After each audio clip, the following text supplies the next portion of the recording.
Mudah-mudahan saudara kita XLPTC bisa ngikuti di rumah. Ada Zoom, ada Instagram, ada Facebook.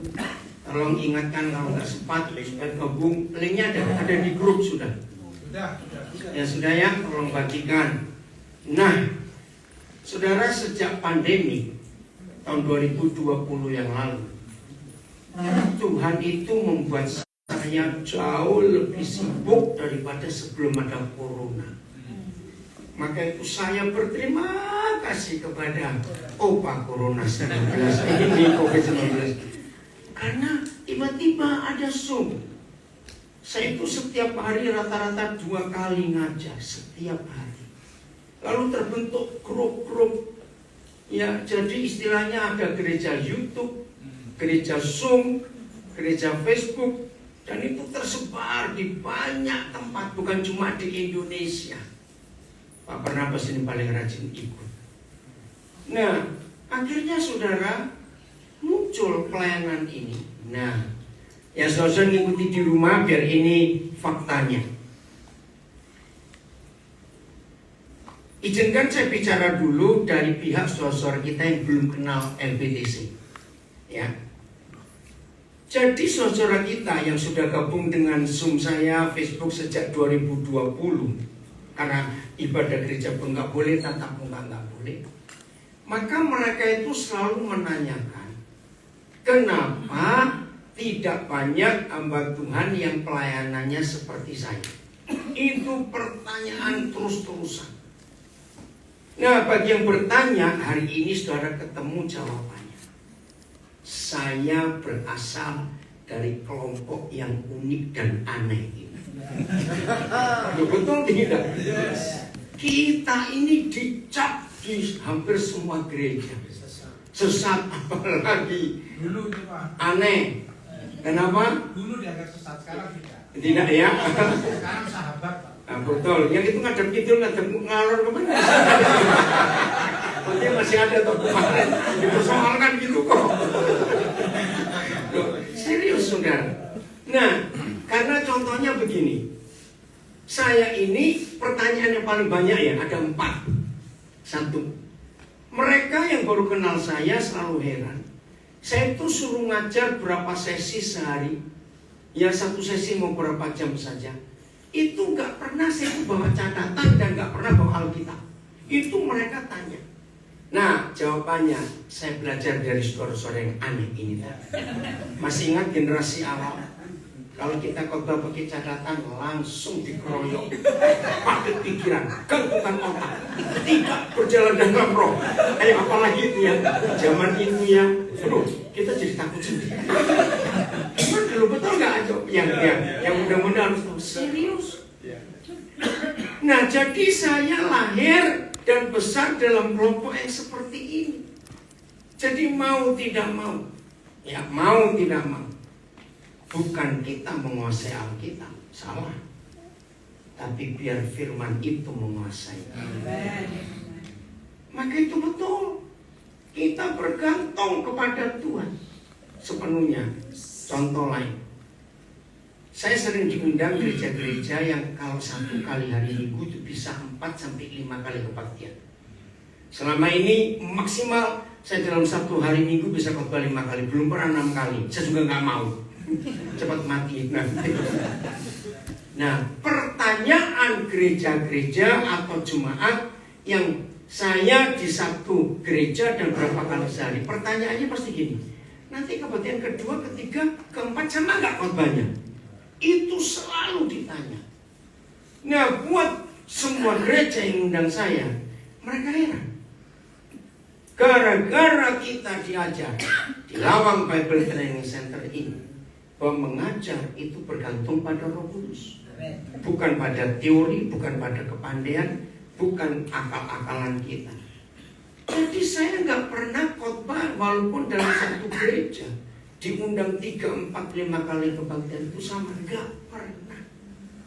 Saya selalu minta Roh Kudus, saya suruh ngomong apa. Saudara betul yang dari kemarin Kak Darto sampaikan. Siapa kita, latar belakang kita masing-masing siapa, betul? Nggak ada yang baik, nggak ada yang lurus di antara kita ini. Bengkok aja masih lumayan. Nekuk-nekuk iya. Maaf betul. Lalu kemarin Bambang bilang, aduh luar biasa benar. Bagaimana Tuhan bicara di Hebron sana, Abraham. Hebat. Tahu tadi Yono. Benar, kita ini unik sekali. Satu-satunya yang model begini yang masih ada. Jadi kita ini makhluk langka. Betul kan? Kita ini makhluk yang mudah-mudahan harus tahu fakta ini. Tidak ada kelompok lain. Saya berkata dalam tanda kutip, segila kelompok kita ini. Saudara-saudara mengikuti di rumah, ini kami. Diajar habis-habisan hanya bergantung pada Roh Kudus. Bukan pada buku. Saya masih ingat, saya lupa itu. Kalau dari dapur, terus kan turun. Nah, asrama yang ketiga itu namanya apa ya? Dapur, terus turun kan dan turun. Philadelphia ya. Nah siang itu saya lagi di kamar dengan Yeremia, lagi santai-santai. Nah Yeremia lagi belajar di meja. Nah kan dia satu-satunya dia kita paling pintar bahasa Inggris. Lihat bukunya saya sudah bingung. Nah waktu dia belajar saya lagi tiduran. Pak Narso masuk, masih ingat ya? Bapaknya Pak Gosen Narso. Pak Narso masuk. Ya. Lagi apa kan? Dia tanya ke Yeremia, belajar apa? Ya saya dengar juga. Tiba-tiba dia marah, saudara. Itu buku-buku, saya nggak tahu ada buku tafsiran, ada buku apa lagi di mejanya Yeremia. Itu dia buang. Loh, kenapa? Kok foto masuk-masuk marah? Saya jadi bangun dong. Dia bilang ini kalimat yang saya pakai. Dia bilang dia ring. Jangan sekali-kali kamu belajar buku ini, Alkitab maksudnya, dan kamu pakai pendamping buku-buku lain. Kenapa aku buang semua buku itu? Lalu dia memakai lafal Arab, ya saya nggak bisa dengar. Kamu tahu arti kata Alkitab itu bahasa Arab? Itu segala-galanya. Kitab ini buku, kalam.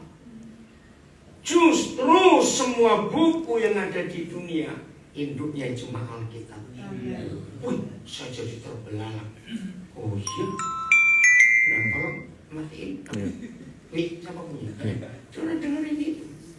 Maka itu sampai hari ini semua kita, saya percaya, mengandalkan buku apa asalnya Alkitab. Betul tidak? Maaf, walaupun kita sering dibodoh-bodohin. Betul, karena kita nggak baca buku ini, nggak baca buku itu. Begitu kalau maaf, saya punya prinsip kalau ada seorang hamba Tuhan, sehebat apa dia mengajar, tapi dalam satu sesi dia hanya ngupas 3 atau 5 buku. Alkitabnya mana? Kalau cuma ngebakan buku. Justru Alkitab ini yang utama dan segala-galanya.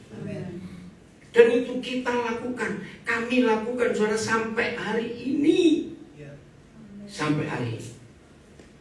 Awal-awal saya zoom ini tahun 2020. Beberapa sahabat baik saya yang bukan dari LPTC tentunya, itu mereka itu tanya, Koden, orang Mesir Koden, apa gak takut ngajar tiap hari? Terus saya itu bilang, lo apa yang ditakuti, nggak ketemu orangnya, cuma duduk di depan HP kok takut? Wajar bukan yang duduk aja. Tadi Pak Markus melihat itu, woi, Pak Markus bilang hanya anak Tuhan penuh Roh Kudus bisa kayak begitu. Setuju? Ya tadi kan saudara saya ikut Zoom tadi. Nah, saudara, saya tuh nggak ngerti kenapa mereka tanya kok takut. Saya tanya lo, yang ditakuti apa? Maaf. Karena rekan-rekan saya ini mengikuti saya ngajar. Takutnya begini, kok bahanmu apa nggak pernah terulang lagi? Apa nggak takut ini takut itu? Oh, saya baru tahu. Selama kita bergantung penuh pada Roh Kudus, bahan itu nggak pernah habis. Tahun 82 itu tahun 10 tahun pertama saya melayani, karena dihitung 72 ke 82. Itu bulan Desember. Tiba-tiba saya itu merenung saat lagi santai. Wih, dokter kalau memberi ceramah medis kesehatan itu pasti nggak akan pernah kehabisan bahan. Karena penyakit tambah terus, obat-obatan macam-macam, alat-alat kedokteran tambah banyak. Jadi bakal kehabisan bahan nggak kalau dokter memberi ceramah, seminar? Enggak.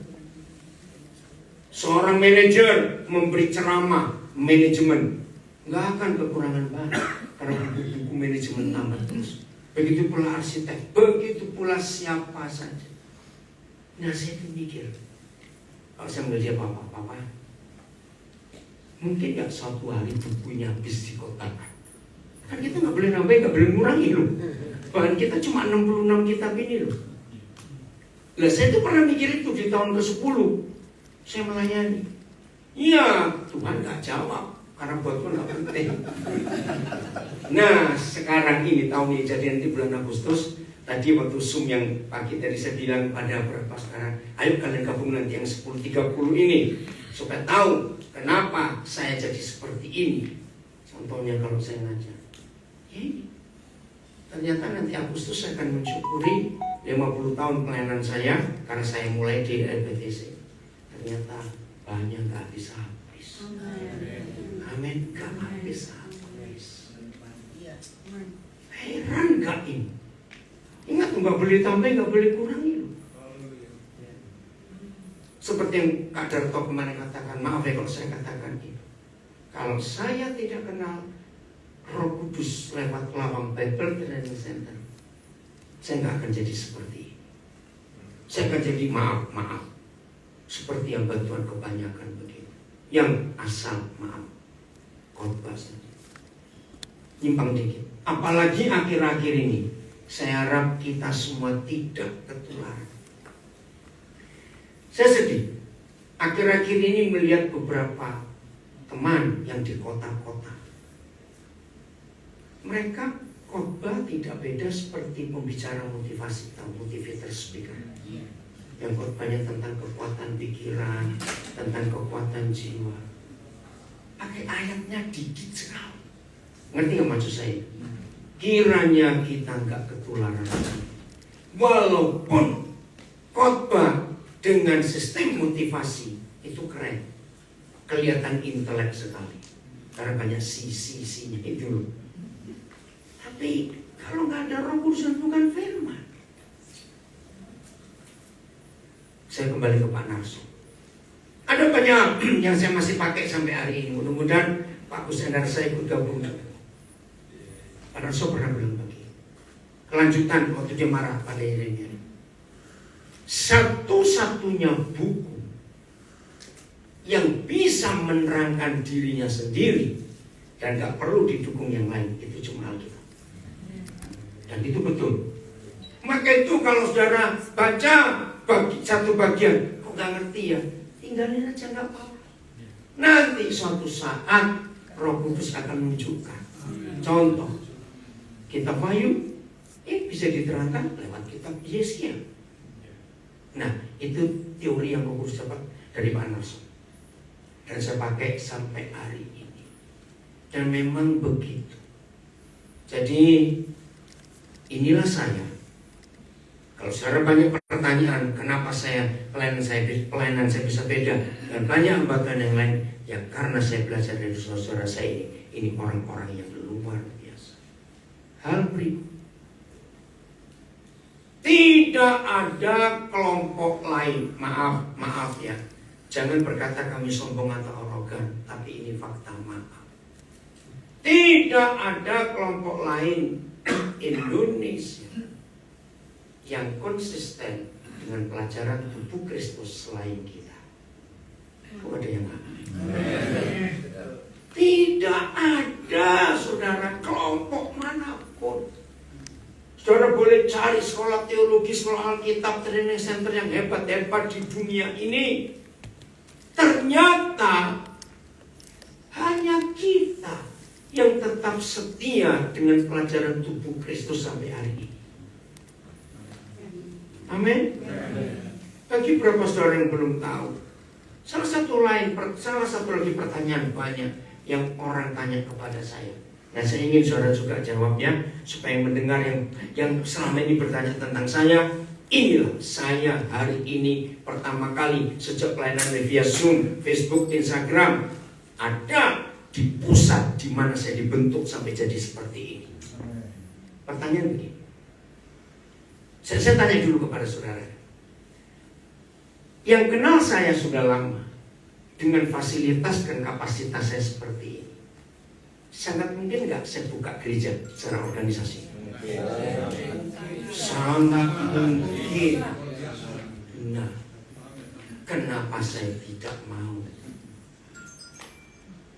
Karena kebenaran tubuh Kristus. Tuhan Yesus itu nggak bisa datang ketika tubuhnya tercerai-berai.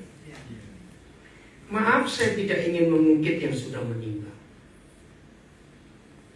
Kalau ada di antara saudara yang sempat bertanya, tahun 83 itu tahun yang menyedihkan buat saya, sebab saya harus berpisah dengan Yeremia.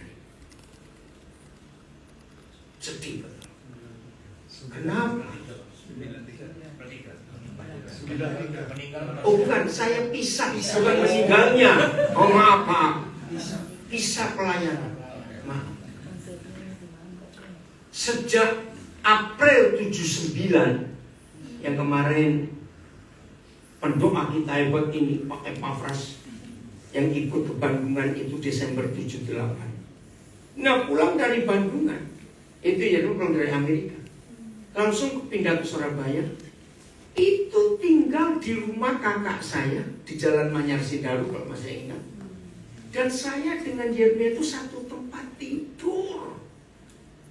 Bayangkan sedekat itu saya dengan dia. Maaf ya, cuma cerita sesama pria. Kalau kami pelayanan, ya maaf, yang kenal Yeremia kan orangnya itu apa ya, nggak rapi gitu, betul nggak? Nah kalau pergi itu sering lupa, suatu kali celana dalamnya lupa. Ya zaman itu kan kayak sekarang ada Indomaret, ada Alfamart. Terus gimana ini? Ya dia pakai punya saya. Terus nggak ada. Bagaimana? Segitu dekatnya saya dengan dia. Saudara, mungkin di antara kita nggak ada yang pernah ngalami begini. Berapa kali saya, maaf ini, yang dengar di rumah jangan rasa geli, tapi itu fakta. Berapa kali kami pelayanan, dia lupa sikat gigi. Ya udah kami pakai satu berdua, gimana lagi? Serius tuh orang, ampun dong. Tubuh Kristus. Iya, itu tubuh Kristus. Oh, saudara. Aduh, sehebat itu. Nah, saudara, Maret 83. Bayangkan dari awal 79, saya satu tempat tidur, kami satu tempat tidur.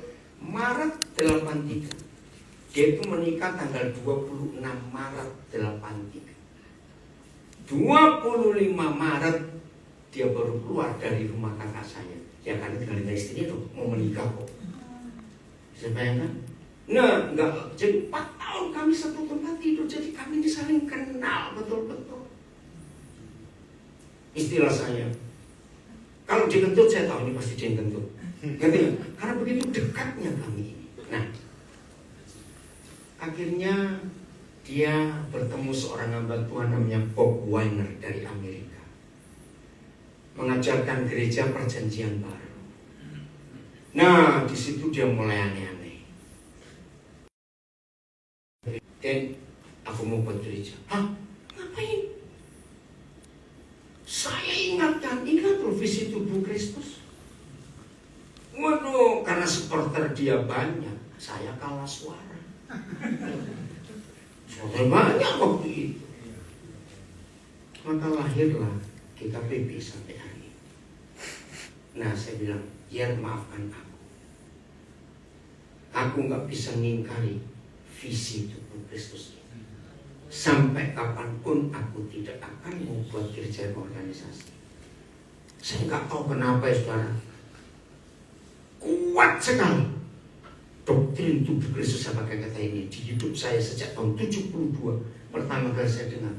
Kuat, dan makin hari tunjukkan ayat di Alkitab yang bisa mengalahkan roh jahat akhir zaman, termasuk antikris, termasuk siapa saja. Itu hanya tubuh Kristus kalau bersatu. Ingat, Amen. Ingat Yeskiel 47. Itu pasal yang paling sering kita dengar tahun-tahun itu, bukan? Tulang-tulang kering berserakan. Tahu-tahu ada nubuat, datanglah roh. Kalau kita, siapa yang paling sering dengar khotbah itu ya? Almarhum Pak Barnabas apa? Yang di Ngawi, bukan Ngawi. Yang di Banaran, bukan ya? Ngawi ya? Iya, Situwaya Pak Barnabas itu paling sering. Siapa lagi saya lupa? Itu Yesaya 47. 37, maaf, terima kasih, saya salah, terima kasih. Yesaya 37 itu kuat sekali. Maka itu ketika tulang-tulang kering bisa bersatu, lalu datang daging, datang urat-urat, datang kulit, semuanya, maka laskar yang besar, Tuhan memanggil tentara. Nah, ini lagi salah satu jawaban saya. Kenapa banyak saudara tanya, kenapa saya nggak buat gereja organisasi? Ya, karena visi tubuh Kristus. Maaf lagi sekali ya, jangan saudara salah ngerti kalau kami berkata, kami ini masih satu-satunya kelompok di Indonesia yang tetap konsisten kepada kebenaran tubuh Kristus. Untuk terus berjalan menyelesaikan visi tugas panggilan Tuhan yang belum selesai. Jadi kalau saudara ingin tahu kenapa Yesus nggak datang-datang, ya karena tubuhnya masih berantakan seperti ini. Dan ingat ayat yang selalu dipakai zaman itu, serigala punya lubang, burung punya sarang. Ayo, anak manusia punya tempat untuk meletakkan kepalanya. Nah, kalau saudara masih ingat, gara-gara Om Stup mengajarkan itu, kita dimusuhi oleh GPDI. Karena Om Stup bilang, bagi orang Pantai Kosta, ayat itu berkata Yesus begitu miskinnya sampai gak bisa beli bantal. Itu terjemahnya. Bukan dia gak punya bantal. Baca baik-baik, gak punya tempat untuk meletakkan kepalanya. Kenapa? Karena tubuhnya masih tercerai-berai, jadi dia gak akan datang. Maka itu kalau kita rindu Tuhan Yesus datang, cuma satu, genapi tubuh Kristus, nggak ada yang lain. Walaupun ini berat, tapi kita harus tetap melangkah maju. Oh ya, saya lupa tanya, yang di Zoom bisa dengar jelas suara saya tidak? Ya. Jadi kalau saya tanya kenapa saya pakai 4 HP, yang paling kiri itu Zoom, lalu yang tengah ini Instagram, yang dua itu Facebook karena saya punya 2 Facebook, dan apa istilahnya ya? Teman saya itu di 2 Facebook itu banyak sekali. Saya harus pakai 4 HP ini sekaligus. Begitu banyak orang tanya, kenapa HP-mu banyak? Bukan untuk sok-sokan, yang untuk gara-gara ini. Yang bukan untuk sok-sokan, karena nggak ada HP yang bisa satu untuk 2 aplikasi, nggak bisa. Oke, saya lanjutkan. Jadi kebenaran tubuh Kristus harus kita wujudkan. Kalau tidak, Yesus nggak datang-datang. Amin. Puji Tuhan, walaupun banyak di antara kita ada di gereja-gereja organisasi, tapi saya tahu visi saudara tetap tubuh Kristus. Dimanapun saudara berada, ayo tetap mempersatukan itu. Oke, nanti sambil saya sharing, nanti biar ingat lagi apa pertanyaan banyak orang tentang saya. Ya perpuluhan, itu paling saya dimusuhi banyak gereja. Kalau mau ngajar perpuluhan, kenapa? Kita nggak pernah diajar perpuluhan, bukan di LBTS ini nggak mikir duit sama sekali. Itu loh bedanya generasi sekarang dalam pelayanan. Nggak berangkat kalau nggak ada duit dulu. Kita dulu nekat. Berapa kali itu cerita berani ke airport, ke bandara, nggak bawa duit. Betul, di pengalaman itu. Berangkat ke pelabuhan Perak nggak ada duit. Berangkat ke terminal bis nggak ada, tapi ada jalan. Susah dimengerti lah. Dulu kami itu diajar seperti itu. Ya ini banyak yang tanya kepada saya, kenapa saya hamba Tuhan yang hampir nggak pernah khotbah soal duit, bahkan soal perpuluhan saya nggak pernah khotbah. Sebab Tuhan Yesus nggak pernah ngomong perpuluhan, nggak pernah nyuruh. Jadi buat saya patokannya Tuhan Yesus. Kalau perpuluhan itu penting, saya marah kepada Tuhan Yesus. Kenapa Tuhan nggak ajarin? Enggak. Perjanjian baru nggak ngomong. Oke, jadi kita belajar dari sebuah kelompok. Setelah aneh, gila kita. Gak pernah ngomong gila. Sedikit lah. Sedikit ya. Bayangkan, luar biasa. Oke, saya mau ambil tema ini. Kalau gila semua kan jadi pasiennya Rizka. Jangan ya, ada tempatnya di situ. Oke, saudara, Bible kan 72 temanya adalah ini, betul? Tuhan memanggil tentaranya. Haleluya. Nah, saya betul-betul dapat berkat dengan tema ini. Kenapa? Ternyata hampir semua yang Tuhan Yesus firmankan itu hanya bisa dimengerti pakai sistem militer. Nah, bagi saudara yang ikuti Zoom saya berdua tahun ketiga ini, kenapa saya sering bicara tentang sistem militer? Ya karena saya belajar dari tempat ini tahun 72 itu. Contoh, jenis ini tidak bisa diusir kalau tidak dengan doa dan puasa. Nah, gereja menerima ayat itu, ya udah yuk kita puasa, ayo kita berdoa. Tapi nggak ngerti doanya bagaimana, ya cuma puasa saja. Maaf kalau saya mengajarkan puasa, doa dan puasa dari ayat itu harus pakai sistem militer. Oh ya, sebelum saya lupa, siapa yang pernah menyadari? Nah, dari 72 itu Roh Kudus menyadarkan saya. Semua negara di dunia sistem politik, ekonomi, pendidikan, kesehatan beda atau sama? Jawab, beda atau sama? Tahu nggak? Hanya militer yang sama. Aneh. Sistem militer ini internasional. Nah, sampai hari ini saya belum tahu siapa yang memutuskan sistem militer ini sama negara apa saja. Sistem militer, betul nggak? Hormatnya, jenjangnya, semua sama. Ternyata ini sistem surgawi. Masih ingat tahun-tahun itu Khotbah Keluaran 20, siapa yang mau boleh bisa perang, masih ingat? Itu diulang-ulang.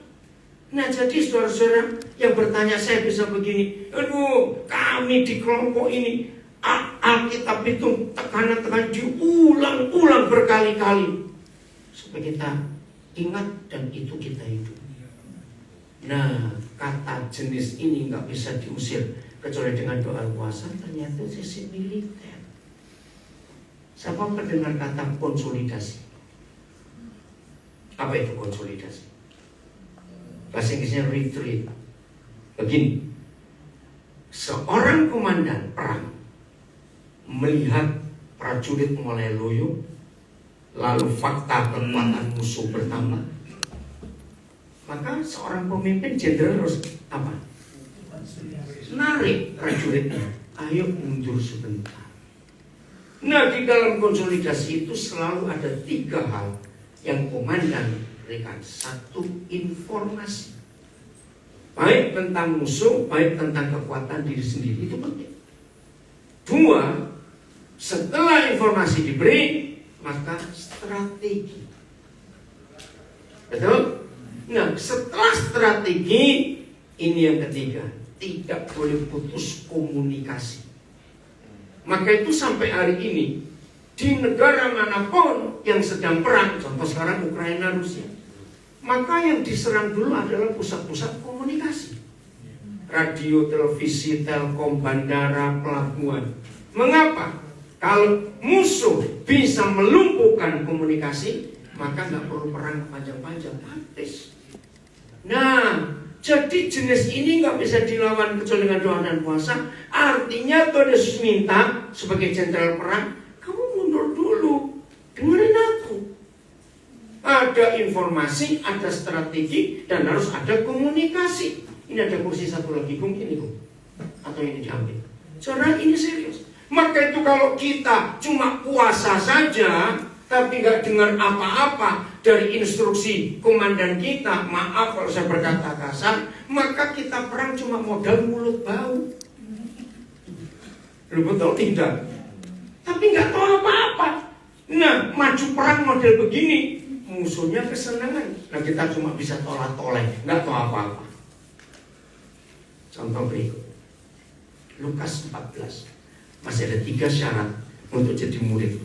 Salah satu, yang kedua, barang siapa yang mengikut aku, tapi tidak membenci ayahnya, ibunya, istri, anak, semacam masing-masing, Nah, itu hanya bisa dijawab sistem militer. Kemarin ada ngomong itu bagus, saya setuju.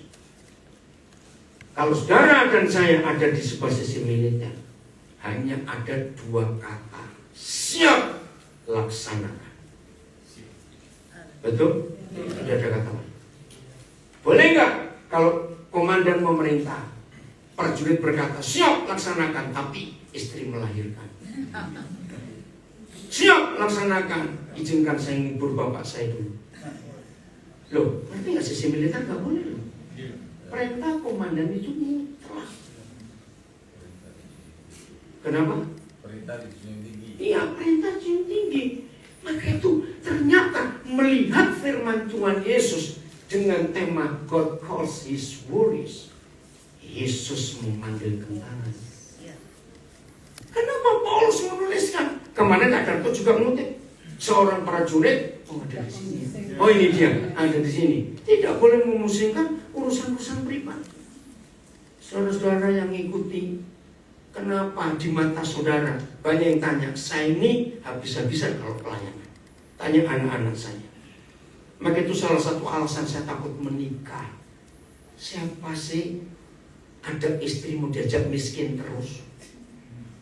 Betul enggak? Uang saya itu habis terus untuk pekerjaan Tuhan. Saya tahu, gara-gara kelompok ini saya jadi ikut gila juga. Maaf. Saya itu banyak bos. Dengar ya. Saudara, gara-gara pelajaran ini loh ya, dengar. Saya itu bisa punya rasa salah kalau di tabungan saya ada saldo. Aneh nggak perasaannya? Karena saya berkata gini, ini pasti ada yang perlu, cuma saya nggak tahu siapa. Seperti itu. Maka itu kalau saya dapat berkat, saya tanya Tuhan, cepat Tuhan, yang perlu siapa? Tapi jangan minta, saya nggak akan saya kasih.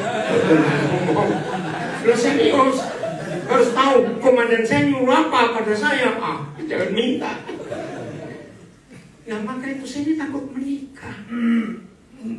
Ayo yang segenerasi dengan saya masih ingat, kenapa saya lambat menikah dibanding yang lain? Ya karena saya takut.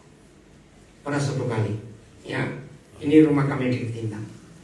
Istri saya suka bakso. Nah pas sore-sore lagi santai, penjual bakso langganan lewat. Nah saya ada di kamar. Pas saya keluar, istri saya itu megang mangkok bakso tapi wajahnya pucat.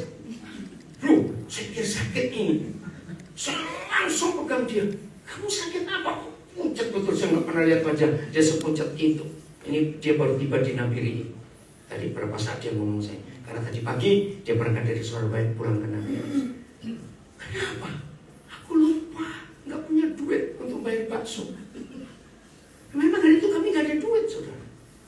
Ya ngapain sampai takut begini? Kan di rumah banyak anak-anak juga. Nah salah satu anak kami namanya Ana. Bilang, sampai gitu.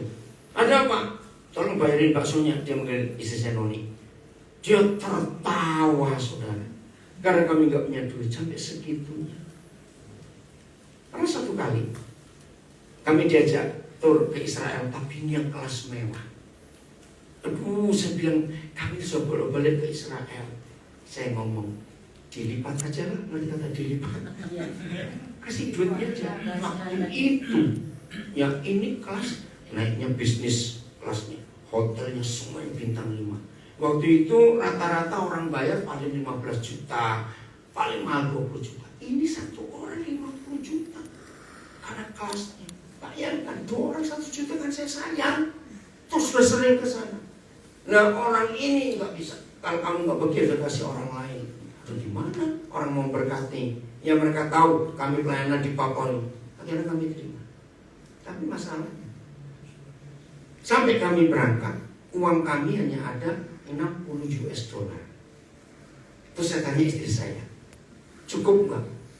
Ya cukup, kita semuanya dijamin kok. Ya, tapi kalau perlu sesuatu, apalagi perjalanan ke sana, orang kencing aja bayar loh. Itu mahal lagi. Ya kita tukarnya memang kecil. Saudara, terakhir kami harus ada di Aman, Yordania. Semua hotel bintang 5 nginapnya. Ternyata penerbangan di-delay.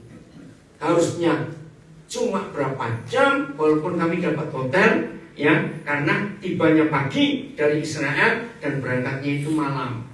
Tetap dapat nginep. Wih, Radisson apa? Mewah sekali sekarang.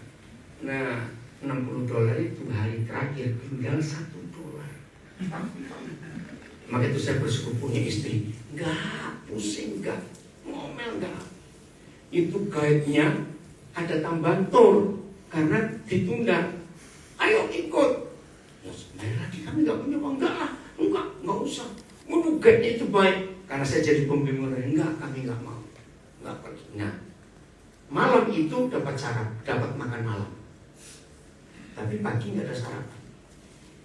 Terus saya bilang, ini besok gimana ini? Ya udah, kalau ada sisa malam ini kita bungkus buat besok. Saya bisa lihat istri saya itu luar biasa. Ya udah. Nah, tapi makan siang nggak ditanggung juga. Berangkatnya baru malam besoknya. Terus gimana? Ya, ternyata pagi masih bisa sisa juga. Ya udah. Kami dua cuma di kamar mewah sekali, cuma tolak-tolak berdua. Bisa juga. Memang tinggal $1. Saudara serius. Maka itu yang belum menikah saya titip. Carilah istri yang bisa diajak miskin. Jangan umur. Lu serius. Saudara, siapa yang pernah tahu Pak Heru mungkin tahu ceritanya. 4 kali kami di Surabaya itu harus pindah rumah dengan terpaksa. 4 kali. Itu yang di rumah itu sampai heran-heran. Ayo namanya perempuan nggak pernah panik itu, dia nggak pernah tanya. Terus kita tinggal di mana? Pokoknya setiap kali mau pindah, saya bilang pokoknya bereskan semua yang bisa dibungkus. Nah piring atau 9 orang 9 tidurnya di lantai saja. Karena apa? Supaya kalau tiba-tiba dapat rumah ya tinggal ngangkat. Saudara maaf saya cerita, ini kesaksian. 4 kali kami harus pindah rumah dengan terpaksa dan belum tahu masih di mana. Kalau cuma kami berdua, teman banyak. Tapi buntutnya ini yang harus saya bawa dong. Nggak boleh tidak, walaupun bukan anak kami. Tapi kesaksian, istri saya enggak pernah. Khawatir juga enggak. Ngerecoki saya juga enggak mentang-mentang gimana enggak punya enggak. Ayo, saya bangga punya istri yang seperti ini. Betul tidak? Berapa teman saya berkata, kalau saya salah menikah, hancur ini pelayanan. Artinya saya menikah dengan orang yang salah. Hebat sekali. Nah ini contoh, karena saya belajar dari LPDC. Uang itu bukan segala-galanya. Betul? Bahkan sampai hari ini pun jangan tersinggung. Kan banyak kita nggak punya uang sampai hari ini loh. Tapi masih bunter-bunter kan luar biasa. Loh, tangan dong. Nah, saya ngajak dia. Ini saya nggak mau cara soal. Nggak usah maksa. Dengar ya. Nah, saya belajar ini. Orang tanya, terus kalau kamu lapar, terus nggak punya duit gimana? Oh, saya punya resepnya. Ingin tahu nggak? Ya ingin tahu dong orang. Kalau lagi nggak punya duit, lapar, jam makan datang ke rumah teman baik. Oh serius, itu saya lakukan, saudara. Saya sering nggak punya uang. Lu masuk jam makan dia datang ke rumah teman baik makan. Nah, week satunya juga loh week itu. Nah, saudara, week satu itu maksudnya. Nah, suatu kali sudah sampai ke rumah teman, kok nggak diajak makan? Saya batin, mau senasib. Tapi ya senasib aja mau gimana lagi? Dia minum air pulang puasa Tuhanku. Lu serius kan? Saya mengalami itu luar biasa. Kemarin dulu contoh Pak Paulus Prabowo bisa memberi kesaksian dan itu saya kerjakan. Saudara, saya pelayanan ke Eropa. Tahun-tahun itu belum ada bantuan Indonesia ke Eropa. Tuhan bawa saya pertama paling sering. Nah, kalau yang Zoom nanti, kamu buka aja lokasi. Nah, ternyata apa? Prabowo ketemu sarjana ya dari Jerman ya. Nah, saya nggak tanya siapa namanya. Nah, di situ dia cerita. Dan jadi kalau saya ke Jerman siang itu kan mahasiswa kuliah. Ya, saya nganggur ngapain? Saya pelayanan sore, ya udah. Saya bersihkan rumah mereka, kamar mereka.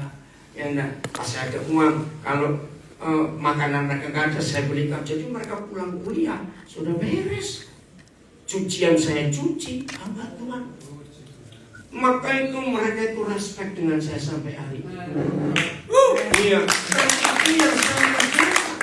Nah maaf ya saudara, kalau bukan dari LPTC, saya nggak akan punya mental hamba yang adalah hamba. Maaf, banyak orang berkata hamba, tapi mentalnya bos. Terima kasih Kak Darto kemarin nonton ini. Sampai hari ini saya kemana-mana, tas saya bawa sendiri, saya nggak mau dibawakan orang. Saya bilang saya belum stroke aja kok. Oh, maaf ya. Benar nggak? Ada bantuan manja-manja. Betul. Saya belajar dari Pak Jokowi. Satu kali, saya ingat, pertama kali Pak Jokowi jadi gubernur atau presiden, terus mengunjungi wisuda anaknya di Singapura naik ekonomi. Itu waktu presiden atau gubernur ya? Oh ya presiden loh, naik ekonomi. Itu kan viral fotonya. Aduh, itu saya pesan, saya kirim ke beberapa rekan saya yang manja-manja. Kalau naik pesawat mau bisnis kelas, saya bilang lihat ini presiden aja naik ekonomi, kok kamu bisnis kelas? Ada yang tersinggung. Itu kan uang saya sendiri kok dia. Saya bilang Fred mau jemaah ke uang. Betul tidak maaf, saya ngomong ada yang marah. Ini saya kagum dengan Jokowi. Pulang dari Amerika nggak istirahat. Ternyata kemarin meresmikan 2 pasar lagi. Itu saya bilang pada teman-teman saya yang kaya-kaya, lihat ini loh, presiden aja kamu pulang dari Australia aja istirahat 3 hari. Alah, saya bilang gitu. Ngerti? Hamba. Saya belajar dari sini. Terima kasih saudara-saudara hebat membentuk saya sampai jadi seperti ini. Maka itu tadi waktu Yono bilang, kenapa saya harus mau datang reuni di Jogja? Ya karena saya berutang budi dengan saudara. Kenapa saya juga ada di sini? Terus terang saya tanya Pak Darto, kenapa saya ngomong begitu? Jawabannya kaget. Ya, siapa nggak tahu sekelas kamu Den. Ngerti nggak kalimat itu? Saya bersyukur untuk itu. Mari kita pertahankan sistem atau kebenaran ini, saudara. Dalam hidup kita yang tetap hamba, bukan bos. Amen. Jadi Tuhan Yesus berkata, kalau kamu gak membenci ayahmu, ibumu semua, kamu gak layak jadi muridku. Ternyata sistem militer. Saya ingatkan, ayat yang paling sering dikhotbahkan, apalagi bagi para pendoa, adalah Habakuk 2 ayat 1. Coba yang sudah lupa supaya lihat. Ayat ini saya pakai sampai hari ini, saudara. Coba buka Habakuk 2 ayat 1. Saya lupa siapa yang pertama kali khotbah ini tahun 70-an itu. Dan saya hidupi firman ini sampai hari ini. Maka itu apa-apa yang saya kerjakan, saya selalu menunggu Tuhan. Udah, Habakuk 2 ayat 1. Ayo baca sama-sama. Ayo Habakuk 2 ayat 1. Jangan lupa. Jadi apa yang saya sharingkan hari ini, saya bagikan itu semua ayat-ayat awal, pasal-pasal awal yang kita dapat di LPTC tahun 70-an yang lalu. Maka ketika waktu Mas Yono cerita tentang ini, tentang itu, saya masih ingat nyambung semuanya. Karena hebat sekali Tuhan memakai Umstu, memakai Lawang Bible Training Center, sehingga melahirkan orang-orang seperti kita. Ada? Kita baca per kalimat. 1, 2, 3. Aku mau berdiri pada istanku. Ini penekanan Umstu. Selalu menunggu Tuhan, mengintai ada apa di sekitar kita. Saudara, saya hidupi firman ini sampai hari ini.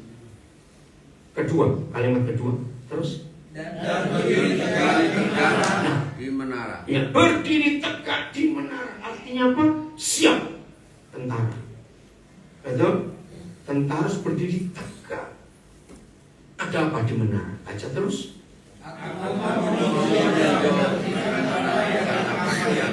Firmankannya padaku. Jadi bukan karena teori ini, teori itu, doktrin ini, doktrin itu, tidak. Menunggu, menanti-nantikan apa yang mau difirmankan kepada kita. Saudara, dahsyat sekali. Sejak awal semua kita selalu bergerak hanya karena suara Roh Kudus. Tidak pernah ada orang yang ngatur. Bahkan masih ingat, kalau ada gereja ngundang kita pun keren, doa dulu. Wih, hebat sekali. Ya betul nggak? Kita kan gitu dulu diajar, doa dulu. Masih ingat siapa aja mengajar? Awas loh, jangan mentang-mentang gereja banyak duitnya amplopnya tebel kamu terima. Masih ingat yang ngomong begitu dulu? Saya simpan kata-kata itu. Jadi bukan karena uang, saudara, bukan karena uang. Karena ayat ini kita menunggu Tuhan mau bicara apa, Tuhan mau pesan apa. Terus ada kata pengaduan, kalimat berikut. Dan apa yang akan dijawab atas pengaduanku. Terus? Ya usah, cukup sampai situ. Ada pengaduan. Ternyata Habakuk tidak mengadu untuk kepentingan dia, keluarganya, pelayanannya tidak. Tapi dia mengadu untuk bangsa yang sedang dihancurkan oleh musuh itu. Ini motivasi pelayanan kita. Masih ingat pelajaran tiang awan, tiang api? Terus terang loh, waktu itu saya sempat bosan. Kok ini lagi. Itu diulang-ulang terus. Dan ternyata saya menikmati hasilnya sampai hari ini. Mas Bambang minta di waktu ini saya sharing kenapa saya bisa ke Papua. Yaitu, jadi saya sudah mapan di Eropa. Saya sudah punya visa, nggak susah masuk Eropa. Saya punya izin tinggal menetap di Australia. Bedanya kalau saya punya izin tinggal tetap itu cuma nggak bisa ikut pemilu. Yang lain semua sama. Saya punya hak seperti rakyat Australia. Saya sudah mapan di Amerika. Tahun 89 saya lagi di kota Pasadena, di rumahnya Pak Adi Sutanto, dokter itu pendiri JKI itu ya. Tiba-tiba saya dapat buku From Jerusalem to Irian Jaya. Saya kaget, loh kenapa bukan From Jerusalem to Indonesia? Kan harusnya begitu bukan? Irian, ada apa? Saya pertama kali ke Papua itu bulan Oktober tahun 86 ke Sorong. Waktu itu ada Bible Camp di Sorong tahun 86. Nggak tahu Pak Ayam bisa ada nggak tahun 86 nya saya lupa. Nah tahun 80 itu pertama kali, woi, di Sorong luar biasa itu lawatan Tuhan. Tapi saya nggak punya hati untuk ke sana. Nah 8-9 bulan Agustus saya ada di Pasadena, California. Begitu saya habis baca buku itu, nah yang api saya bergerak ke sana. Saya dengar jelas Roh Kudus bilang, Daniel, kamu ke sana. Langsung saya ingat sampai hari ini jawaban saya, kapan Tuhan? Saya nggak pakai doa dulu, nggak pakai peneguhan dulu. Nah teman saya pendeta di Honolulu, ya namanya pendeta Dani Iskandar, Rasul lupa saya. Saya sering pelayanan ke Honolulu. Dia dengar saya mau pindah ke Irian waktu masih Irian. Jadi dia bilang, Koden, apa nggak salah? Kalau Koden sudah keliling dunia begini, tahu ke Irian, itu kemunduran. Saya nggak jawab. Kira-kira 15 tahun setelah itu, saya ketemu dia lagi di sebuah konferensi misi ada di Amerika. Nah, saya sudah lupa dia ngomong apa. Soal 15 tahun dan buat saya juga nggak perlu perhati. Terus dia jabat tangan saya nggak pernah ketemu 15 tahun itu. Koden, ternyata saya salah. Salah apa? Ingat gak saya pernah ngomong waktu Koden memutuskan meninggalkan Amerika mau ke Irian? Enggak, saya bilang. Ngomong apa? Kemunduran. Oh iya, saya ingat. Ternyata saya salah. Saya ngikuti apa yang Tuhan kerjakan sama Koden di Irian. Saya mundur sekarang. Karena dia masih di situ terus. Nah, saya sudah dibawa Tuhan kemana-mana.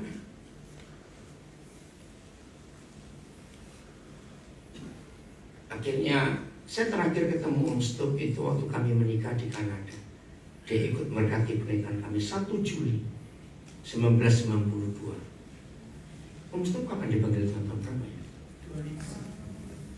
2000. Oh, berarti 9 tahun setelah itu. Kalau Andrew, saya masih berapa kali ketemu. Saudara, jadi inilah firman yang harus kita hidup. Nah, kenapa saya ke Papua? Kita buka ini ayat terakhir. Mudah-mudahan terang. Saya pegang ayat ini. Saya lupa saya akan ngajar dulu di LPTC. Wahyu 21. Ya, Wahyu 21. Kalau masih ada Jawa Yudin ikut, kalau masih ada, masih ada 12 Jawa. Nah, ini salah satu orang yang menanyakan konsep pelayanan saya tentang Wahyu 21. Nah, Job, disinilah kode mendapatkan revelation ayat ini, dan itu saya pakai sampai hari ini. Ayat 2, baca Wahyu 21 ayat 2. 1, 2, 3. Dan aku melihat kota yang kudus, Yerusalem yang baru, turun dari surga, dari Allah yang berbiasa bagaikan pengantin perempuan yang berdandan untuk suaminya. Masih ingat salah satu pengkhotbah saya lupa di LPTC. Bagaimana Tuhan ini? Kota itu kan kota-kota, ini kok pengantin perempuan? Masih ingat ya khotbah itu? Kita semuanya tertawa. Iya betul juga. Inilah gereja. Karena pengantin perempuan bicara gereja. Nggak, gereja Tuhan harus turun ke bumi. Lalu apa yang terjadi? Ayat 3. Begitu gereja yang benar turun ke bumi, itulah tubuh Kristus. Karena pengantin perempuan itu adalah tubuh Kristus. Katakan amin. Yang berdandan untuk suaminya. Sekarang gereja belum bisa didandani karena masih protol semua begini. Seperti kata protol, masih lepas sendiri-sendiri. Mau dandani bagaimana? Dan itu luar biasa loh saudara. Aduh, Tuhan itu hebat sekali. Ya, ayat 3, 1, 2, 3.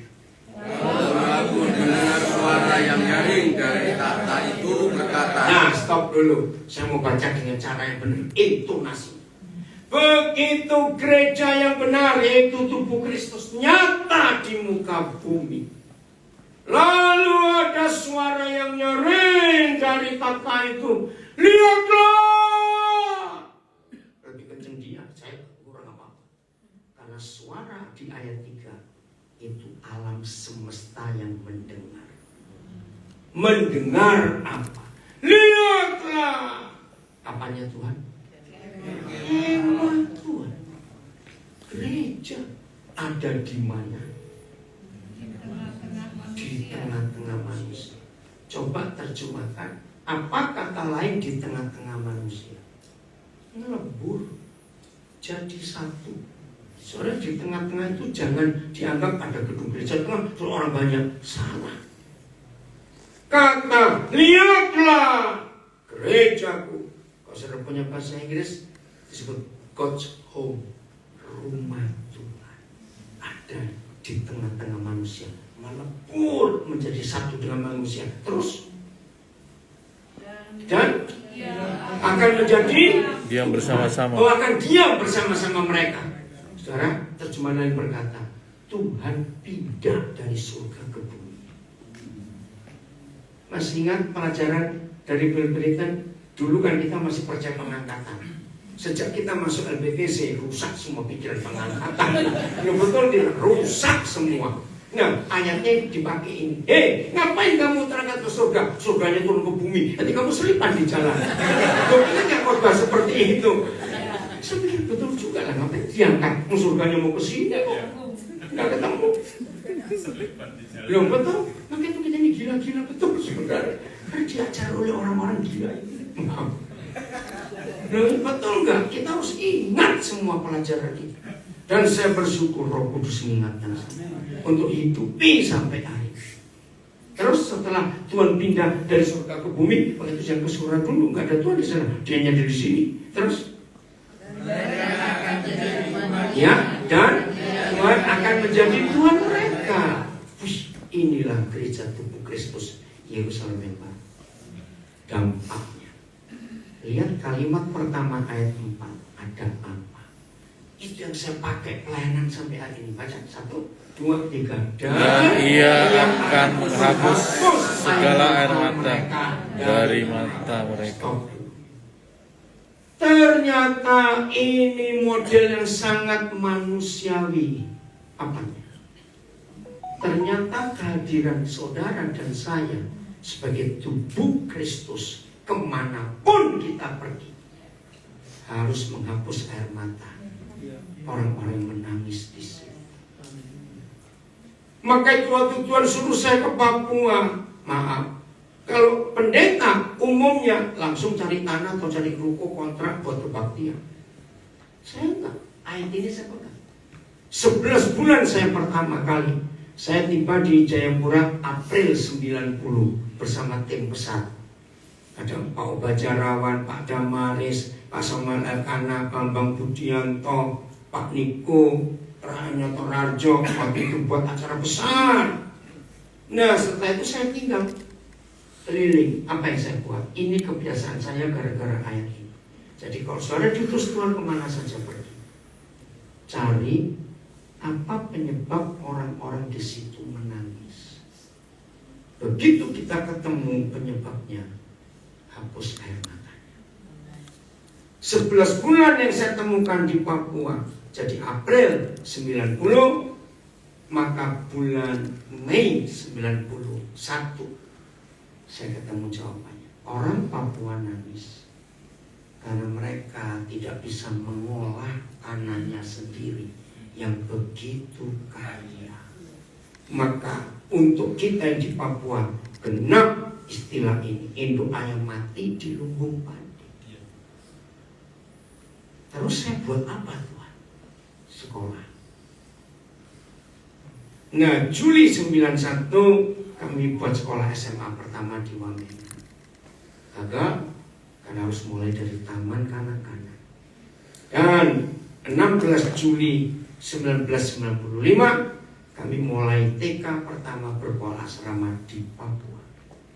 Maaf untuk kemuliaan Tuhan, sampai hari ini belum ada gereja atau yayasan atau LSM yang bisa atau mau membuat sekolah di Papua berasrama sejak taman kanak-kanak.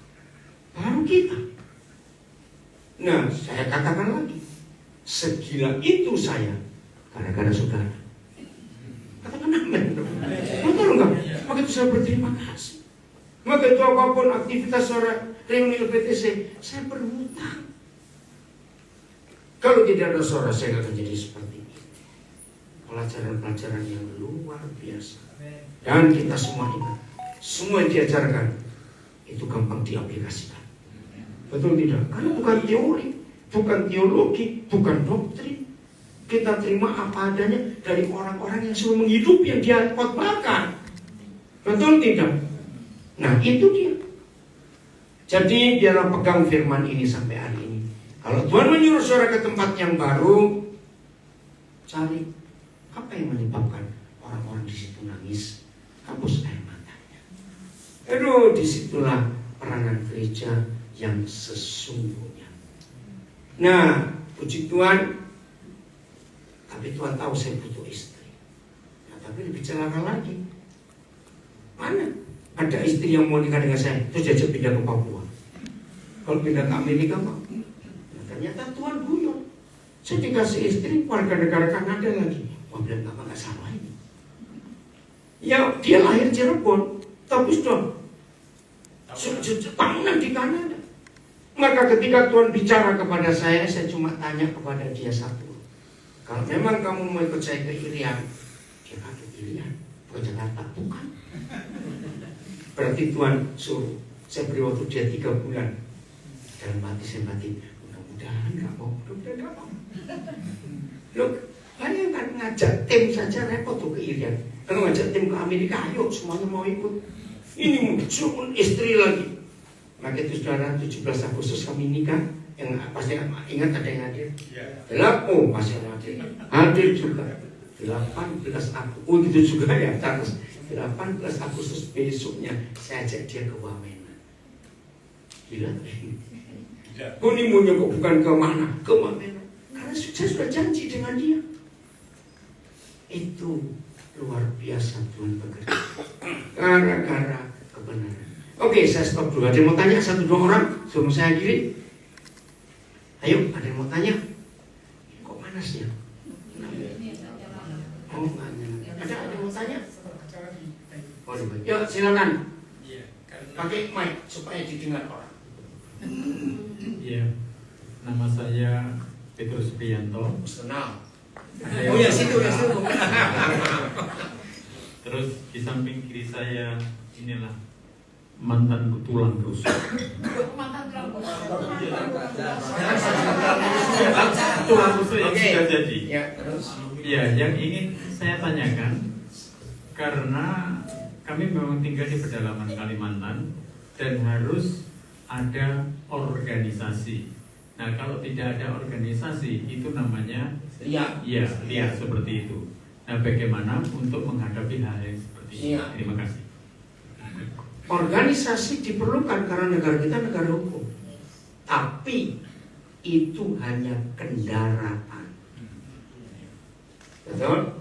Kendaraan saja. Bukan segala-galanya. Nah, saya punya ilustrasi. Yang punya mobil, pernah nggak rusak dan nggak bisa diperbaiki? Ya jangan dipertahankan. Ya buang cari mobil baru dong. Jual aja belum tentu laku, udah rusak. Nah, itu prinsip saya. Kalau organisasi yang saya ikuti ternyata nggak bisa membawa saya ke tujuan Tuhan, ya saya ganti organisasi lain dong. Jelas Pak Pri? Ada lagi yang lain? Ya, kau deh. Ya, monggo. Ratenas kali Prabowo. Nama saya Paulus. Oh, Paulus. Ya. Pertanyaan saya satu aja gak banyak. Oh, bantu suaranya.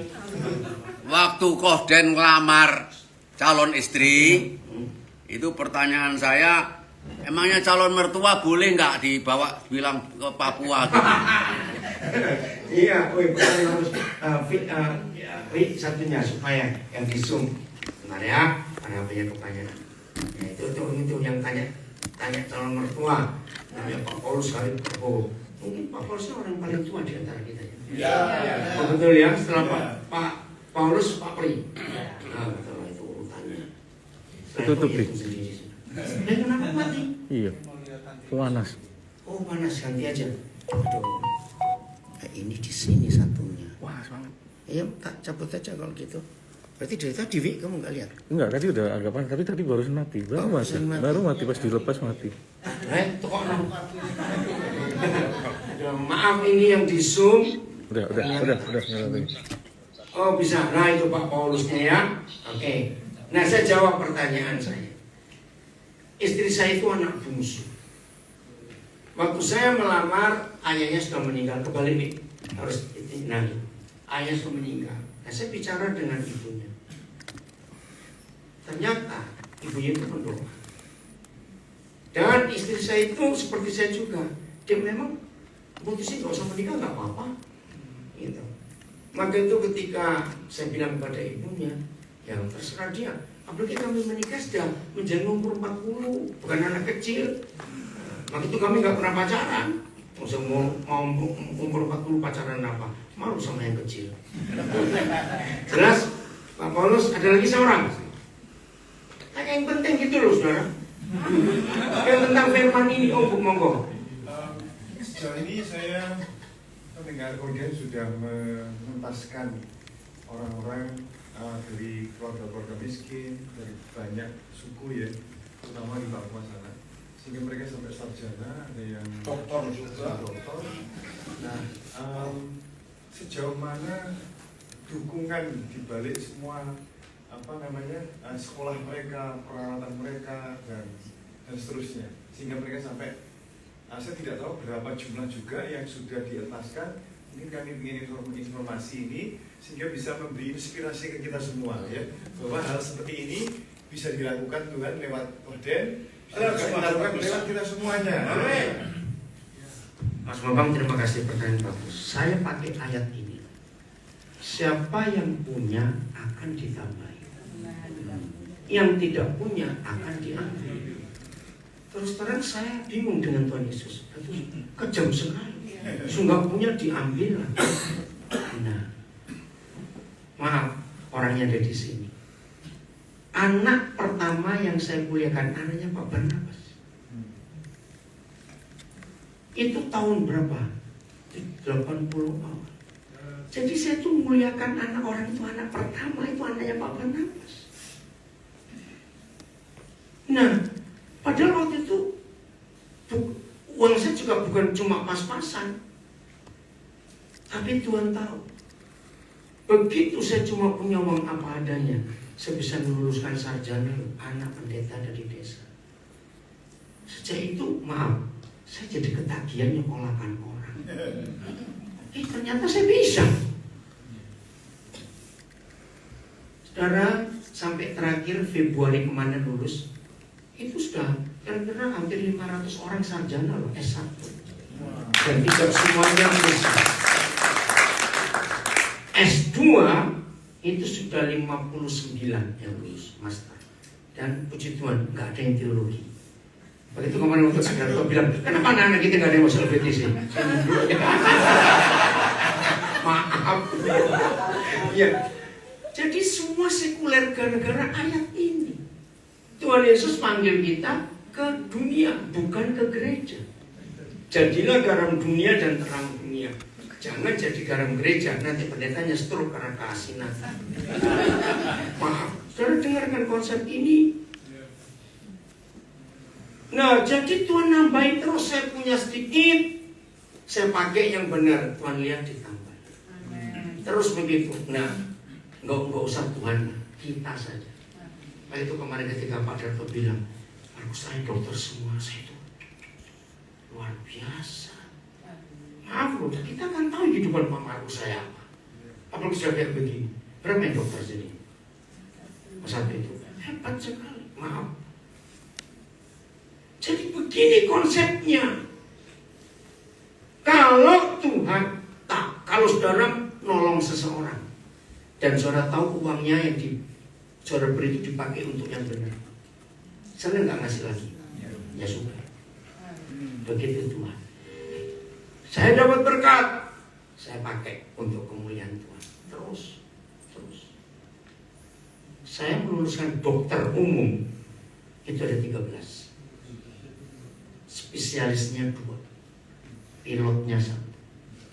Yang lulus doktor S3 itu ada 6. Ini tahun ini saya muliakan 2 doktor lagi. Nah, tiap kali saya memuliakan orang, itu saya nggak tunggu uangnya ada atau tidak. Modalnya cuma karena kita belajar di LPTC. Setiap Tuhan suruh, nggak usah tunggu fasilitas kerja. Dan itu terjadi sampai hari ini. Dan itu luar biasa. Bahkan maaf saya cuma cerita. Rumah, Tuhan berkati. Saya bisa beli rumah, tapi nggak ada yang nama saya. Dipakai untuk pekerjaan Tuhan. Itu Mbak. Nah, akhirnya ketika sekolah ini lahir, nah, saya kan dari tahun 70 sudah bimbing anak-anak remaja, anak-anak SMP, SMA. Nah, berapa puluh tahun kemudian mereka sudah sukses jadi orang kaya. Nah, saya belajar di Kalimantan Timur. Saudara, saya pakai prinsip sungai. Ini yang terakhir ya, supaya yang ini juga saudara bisa dengar yang tahu prinsip saya. Kalau saya tidak ke Kalimantan Timur tahun 75, 9 November 75, pertama kali saya ngecek kakak saya di Samarinda. Terus tanggal kira-kira 14 atau 17 November masuk ke pedalaman, turun di Melak dengan kapal air, taksi air waktu itu 23 jam. Udah. Iya, terus berjalan di sungai, nggak pulang-pulang. Ya, April akhir 76 baru saya keluar lagi ke Samarinda. Di situ saya belajar banyak dengan Roh Kudus tentang sungai, maka itu soal keuangan. Kalau saya nggak ada di Sungai Mahakam, saya nggak punya prinsip mengatur keuangan seperti ini. Saya tanya, walaupun tidak semua saudara pernah tahu apa itu sumber airnya sungai sampai ke muaranya, tapi saya tanya, air yang keluar dari sumbernya sampai jadi sungai dengan air yang keluar di muaranya, mana lebih banyak? Yang masuk atau yang keluar yang lebih banyak? Nah, ini kan gila. Prinsip ekonomi nggak bisa. Kalau sampai pengeluaran lebih banyak daripada pemasukan, itu namanya lebih besar pasak daripada tiang, ambruk. Nah, selama saya di makam, wih, ada banyak sungai-sungai kecil, anak sungai makam yang ikut bermuara. Walaupun saya nggak pernah sampai ke ujungnya, tapi saya sampai ke Data Bilang, Rukun Damai, hampir ujungnya. Wah, sudah banyak jeram itu ya. Apa namanya? Riam. Ya, saudara, ternyata air yang masuk ke sungai itu dari sumbernya kecil sekali. Ribuan persen keluar muara. Pertanyaannya, dari mana? Kenapa nggak ada sungai bangkrut? Loh, kan harusnya bangkrut dong, maksudnya dikit warna banyak. Di sungai makam saya belajar, ada 3 tambahan debit sungai. Satu, ada hujan yang turun. Betul nggak? Apakah hujan itu jerih payah sungai? Nah, itu yang saya pakai dalam pelayanan. Buat saya hujan itu bonus. Artinya kalau saya lagi nggak pelayanan, tiba-tiba ada berkat, nah itu bonus. Saya nggak boleh pakai 1 rupiah pun, harus saya keluarkan. Maka itu awal saya menikah, saya bilang pada istri saya, sumber hidup kita cuma ada 2. 1, kalau saya pelayanan. 2, kalau ada bonus. Dia pertama nggak ngerti bonus apa. Dia itu orang bank, jadi pengaturan keuangan luar biasa. Dia tahu. Saudara, setelah sekian waktu kami menikah, belum sampai 3 tahun, dia itu kawin. Bonus kami itu jauh lebih banyak daripada persembahan kami. Maka itu maaf, kalau saya menyekolahkan banyak orang hasil persembahan khotbah, itu sehari saya harus khotbah 100 kali kira-kira. Mati berdiri saja. Maka itu bonusnya itu lebih banyak, itu keluar semua. Maka itu saya bisa nyekolahkan. Dan ternyata Tuhan tahu makin saya memberi, makin diberi. Ada seorang pengusaha ketika jalan dengan saya cuma seminggu aja, pengusaha kaya. Aku baru tahu lihat orang kayak kamu. Kenapa? Ternyata antara kamu dengan Tuhan itu balapan memberi. Tahu kata balapan? Berlomba. Kamu diberi, Tuhan lihat kamu beri orang lain. Baru selesai kamu beri, habis diberi lagi. Kamu dapat, kamu bagi lagi. Ini pengusaha pusing lihat hidup saya. Maka itu saya tuh nggak pernah takut nitipi ATM saya ke banyak orang. Taufik pernah tahu ya? Titipan ATM, tahu nggak ATM apa? Itu anak saya tuh Muhammad Taufik gitu. Sebentar lagi mau dibaptis itu.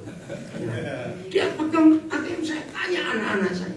Kenapa saya nggak takut menyerahkan ATM saya, kartu ATM saya kepada banyak orang? Karena saya nggak ada isinya. Kalau sini, kalau kartu ATM ada isinya, mikir dong orangnya lain. Bener, saudara, pakai itu nggak pernah takut, nggak sering ada isinya kok. Oke, nah saya punya kebiasaan kalau saya keluar negeri, siapa yang ngantar saya terakhir di bandara, mereka berhak pegang ATM saya dengan PIN-nya. Nah saya kasih tugas, pokoknya tiap 2 hari kamu cek ada saldo berapa. Sudah, kamu kirim WA ke saya jumlahnya, saya kasih nomor rekening, kirim. Terus begitu, ini orang pusing, saudara. Maka itu Tuhan melimpahkan terus. Yang kedua, kenapa sungai nggak bangkrut? Ternyata banyak anak sungai yang ikut bermuara karena sungainya kan pendek.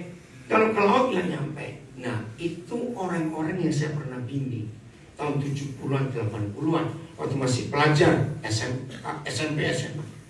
Mereka sekolah diberkati Tuhan bisa punya usaha. Nah, mereka titip muara ke pelayanan ini. Dan itu pun saya nggak boleh pakai 1 rupiah. Yang ketiga, makin panjang sebuah sungai, ternyata pasti ada mata air yang muncul. Apa itu? Nah, saya kira ketemu.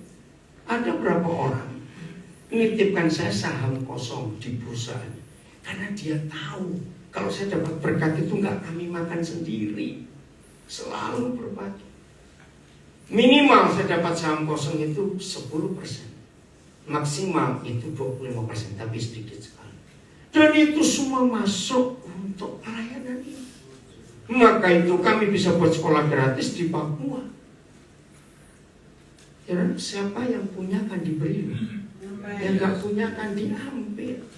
Itu Mas Bambang Tuhan bisa berkati sampai hari ini. Dan saya percaya nggak akan habis-habis. Karena sungai Tuhan tetap ada. Tuhan memberkati kita semuanya. Selamat untuk Tuhan firman. Dan jangan lupa ingat firman. Jadi Tuhan ambil tentaranya. Firman Tuhan kita lihat dari sistem militer. Tuhan memberkati kita semua.